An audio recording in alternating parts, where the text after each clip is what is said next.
O ministério e a escolha de Deus. No vídeo de hoje, um texto publicado no jornal Mensageiro da Paz na primeira quinzena de outubro de 1933, ou seja, há quase 90 anos.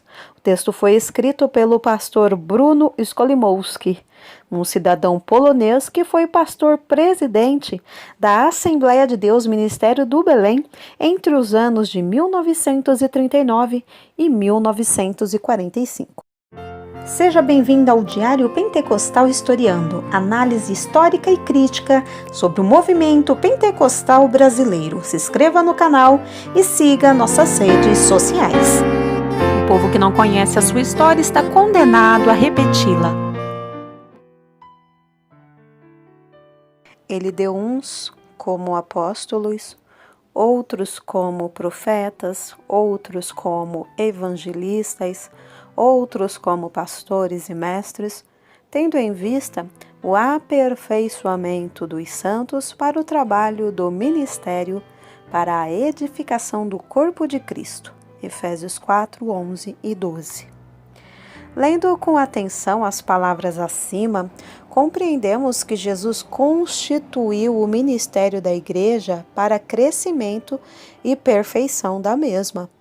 Quando lemos os Evangelhos e os Atos dos Apóstolos, vemos como Jesus chamou os seus discípulos, como os instruiu durante quase 3 anos que esteve com eles, como lhes deu o poder sobre os espíritos imundos, sobre as enfermidades e como, ao separar-se deles pela morte na cruz, prometeu-lhes dar também o poder do alto, o Espírito Santo, para os capacitar e preparar para vencerem no serviço de evangelização.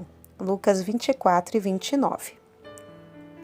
Alguns dias depois, o Senhor confirmou o que prometera quando eles, tomando em consideração o que lhes fora dito, subiram ao quarto superior e ali oraram até que veio sobre eles o Espírito Santo com manifestações gloriosas que todos podiam ver e ouvir. Atos 2, do 1 ao 4. Barnabé, o profeta, era cheio do Espírito Santo. Felipe, o evangelista, as donzelas suas filhas, eram também cheios do poder de Deus. Por essas manifestações, compreendemos o que significa o apostolado dado por Jesus a homens cheios do Espírito Santo e de poder, nos quais ardia o fogo do amor de Deus. Aleluia! Os que receberam a chamada para o apostolado naqueles dias foram confirmados pelo Espírito Santo. Na igreja primitiva, todos, quer profetas, doutores ou evangelistas, recebiam a palavra de sabedoria e ciência dada pelo Espírito Santo. Neles, tudo era sobrenatural e não humano. Em nossos dias, muitos almejam o apostolado. Isso, porém, confiados apenas no conhecimento natural que possuem e sem buscarem o batismo do Espírito Santo. Os que não possuem o Espírito Santo não podem ter o ministério completo, porque os dons que acompanham o batismo do Espírito Santo são o complemento do mesmo ministério. Hoje encontramos alguns que arrogantemente se dizem ministros, mas que, entretanto, blasfemam por ignorância das coisas do Espírito. O povo de Deus precisa ser guiado pelo Espírito Santo e não pelos homens.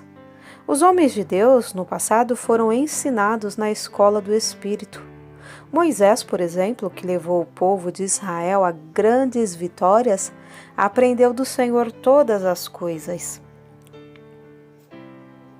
Há os que não querem esperar ser revestidos do poder do alto. Por isso, quando postos à prova, são achados faltosos. O apóstolo Paulo, falando dos tais, chamou-os de lobos ferozes, devoradores do rebanho do Senhor. Em verdade, os que forçam a entrada para o ministério e não são chamados pelo Senhor, podem aparentar que estão no caminho certo. Entretanto, serão sempre fontes secas, sem poderem satisfazer as almas sedentas da verdade. Ó, que Deus nos dê graça para que todos possamos compreender que só devemos sair para os diversos mistérios depois de revestidos do poder do alto. Bruno Skolimowski, Jornal O Mensageiro da Paz, primeira quinzena de outubro de 1933.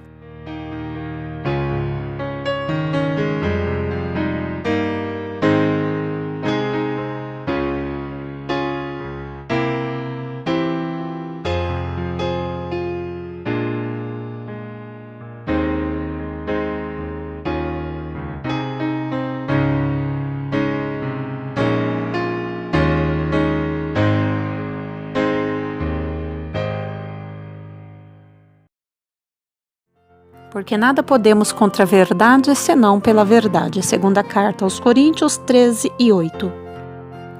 Se você gostou do conteúdo deste vídeo, se inscreva no canal, deixe o seu joinha, compartilhe e ative o sininho para receber do YouTube as notificações dos novos vídeos.